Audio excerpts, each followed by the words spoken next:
Hi everybody! Welcome to another edition of my art tour. This is Jorik. He's my bird and he says hello. He's an African Meyer.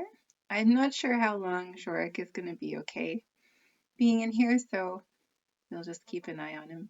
Hey Jorik, are you okay? Okay, so anyway, so I do have an art piece to show today, and it comes with kind of a long story. It's kind of like a bowl that I made out of recycled plastic or plastic that I couldn't recycle, which was the point. So anyway, I had all this, like okay, so some plastic is recyclable and some plastic is not recyclable.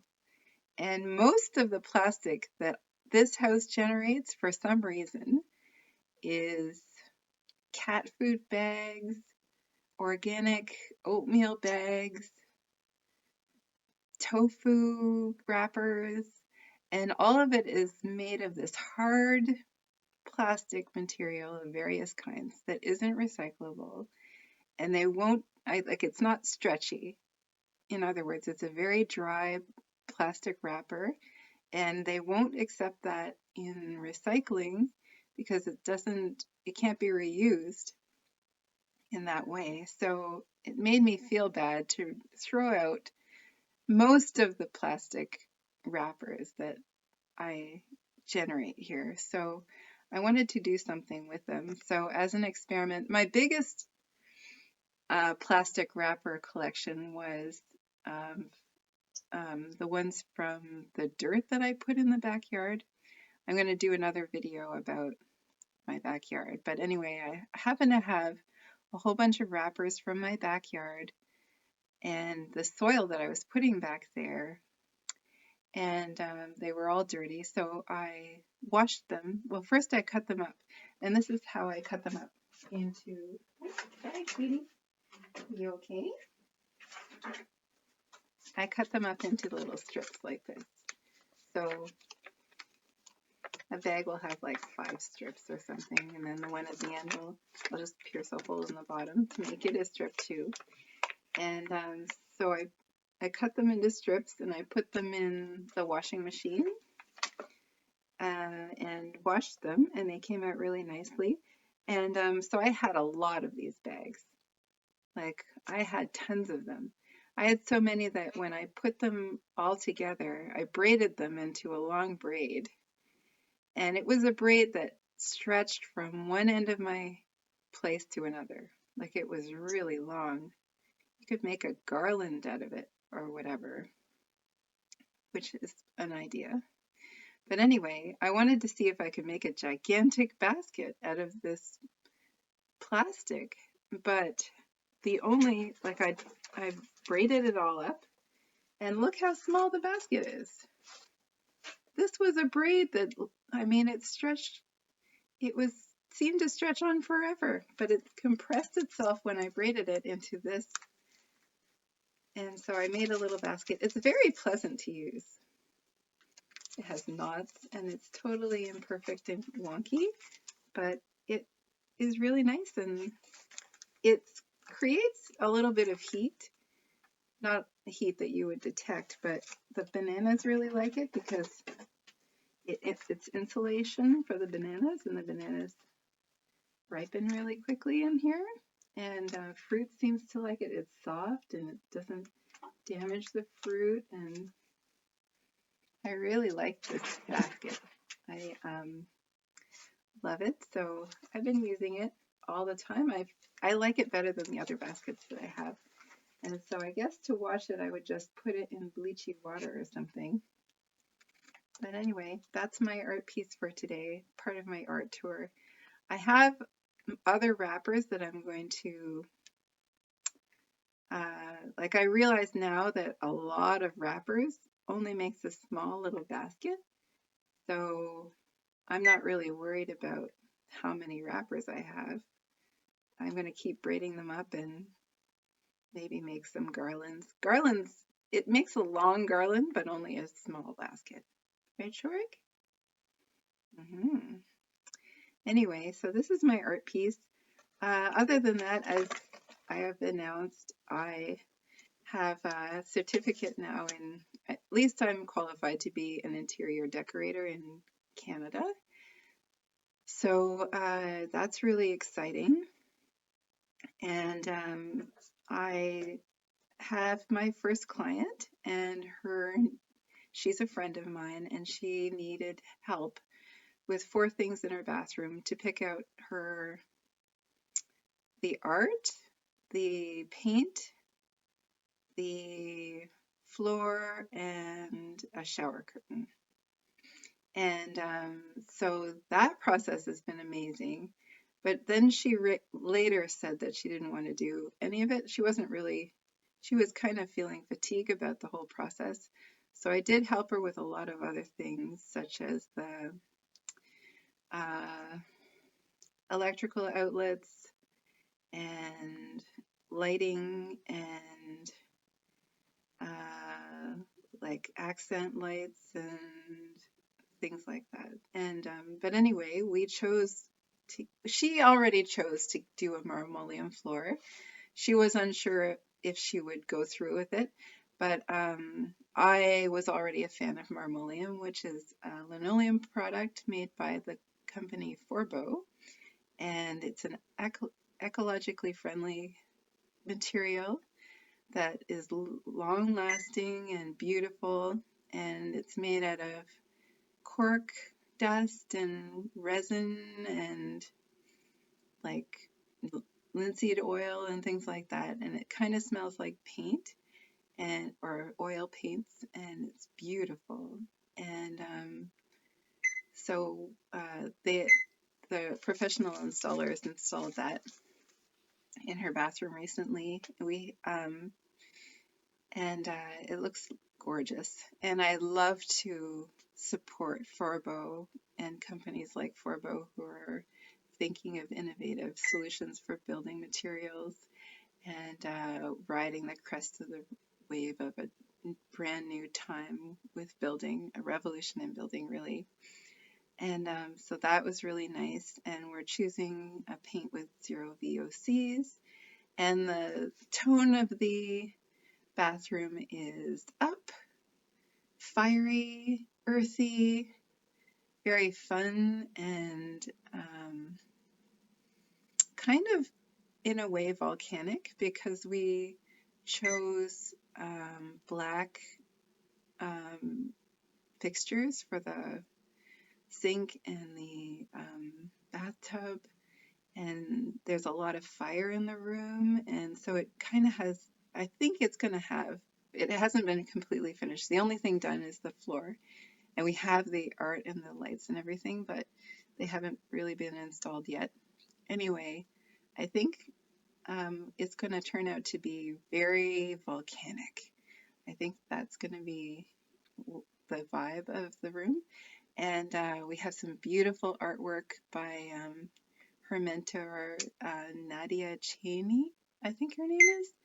Anyway, the artwork is called Archon Code, and it's a beautiful piece of art. And so we're just going to go with a lot of height, a lot of like drama, and a lot of fire in this room.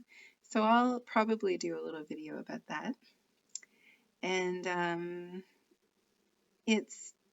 and also I've been continuing my studies, and I'm currently taking another course in painting, decorating, and I'm realizing also I have a carpenter that I'm working with. His name is Stan Guerra. He lives and works around the corner from me, like 2 minutes away, less than 2 minutes away. And he's amazing. He's been a carpenter for a very long time. He is 73 now, and he just recently stopped working 7 days a week, 12 hours a day. But he still has his workshop, and he gets up at 3:30 in the morning Often when I'm coming home from work, I look over as I'm walking by and he's already in his workshop. So he's a hardworking person and he knows everything about carpentry. And he's teaching me so much. And so I'm really learning a lot. And I bought some tools and so I'm working on my own little projects. But it's nice to help him with projects because he teaches as he goes and he's a certified journeyman.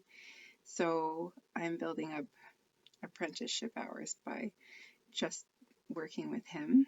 And I think it's improving. Like, I've got designs for my photo show, which I kind of changed now, and I want to do a little bit more stylings, some carpentry stylings.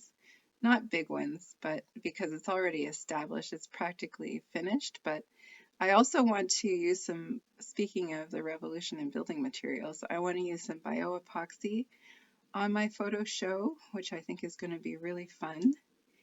And so that's cool. And so this material, this plastic, like there has to be a way to integrate this into a building material. After all, the plastics that can't be recycled are dry and fibrous and really strong. Like they're super strong. Like this is a thick plastic. This is from a cat food bag.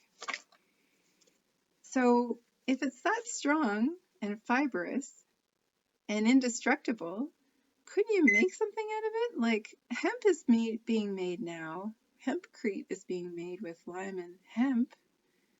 I don't know. There has to be a way to reutilize this material in some way other than just to make long braid snakes and garlands and little baskets. Although the baskets are nice.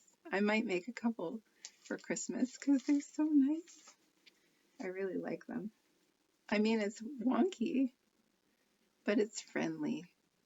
And it's, you can make it just as neat as you want to. I had decided not to make mine neat because I don't really care. If something is neat or not, it makes me laugh when it's not actually. So anyway, yeah, so there's a revolution in building materials. And I posted this video about those hempcrete blocks. Wouldn't you think that a fibrous material like this could help out in a block or something like that? You'd think it could. Anyway, it's amazing. And the world is changing really fast because of the limitations that we're under. And I think it's going to push some things to the foreground that are revolutionary, and it's going to change everything. Like those little hempcrete blocks, if you can build a house just by having those blocks and, putting them in a row just like you would, you know, Legos, if you can build a little house that way, that creates infinite time and possibilities within the building community where you're just putting up walls. You could be doing other things and builds could be much faster and less expensive from a labor point of view. Anyway, I'm totally excited. And I'm actually looking for a full-time job on a job site. I'm just beginning, so it doesn't matter what it is, but I'm doing lots of exercising to make myself strong so that I can do that kind of thing. And like my job with Stan are really only part-time. But it's exciting, and I mean, these people are heroes. They know so much, and they know about this world that I mean, I learned how to use a lathe and a saw and everything a long time ago, and drills and things, but it's just the know-how to put it all together and to recognize when something's stable and what's a good idea for innovation and things like that. It's amazing. And this climate, the Canadian climate, is so challenging when it comes to building because you have to make everything winterproof. And I'm really interested in bamboo, but bamboo, buildings, the best bamboo buildings are, in tropical places. And besides, bamboo is very invasive, as my family has remarked to me, mostly my brother. Anyway, I know bamboo's invasive. But what I'd like to do also is I've got some sunflowers growing in the backyard because of my birds. And maybe sunflower stalks would be a nice way to, like if you treated sunflower stalks, that might be a cool, maybe not a complete building material, but be something that I could build something from. We'll see. Anyway, I'm excited. I went into Home Depot and I thought, oh my gosh, it's like an art store, but it's like an art store for giants. Everything is so supersized, but it's cheaper than the art store. Anyway, it's amazing, and I really like this journey, and I really care about all of this, I really care about how you put something together. It's curious to me. Like I'm so curious about how things are built. And so in the meantime, I will be studying carpentry and all of the extra tools that I don't have yet and all of that. I think the tools are really what it is. But I think skill is something else too. Because, I mean, those bamboo people, they can work with a machete and they can make beautiful things.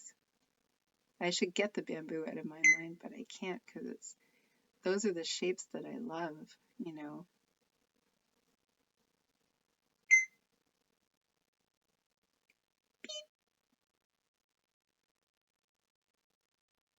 Anyway, so I hope you guys are all doing well. And I'll show you some pictures of the bathroom that I'm helping with when it's finished. And I'll be doing another video probably soon about a painting that I'm just finishing now. And a poem to go with the painting about a flying horse. And I hope you guys are having a wonderful day. And I will talk to you guys soon. Bye, Jorik. See you soon. Say goodbye. He doesn't want to say goodbye. Okay, I'll talk to you guys later.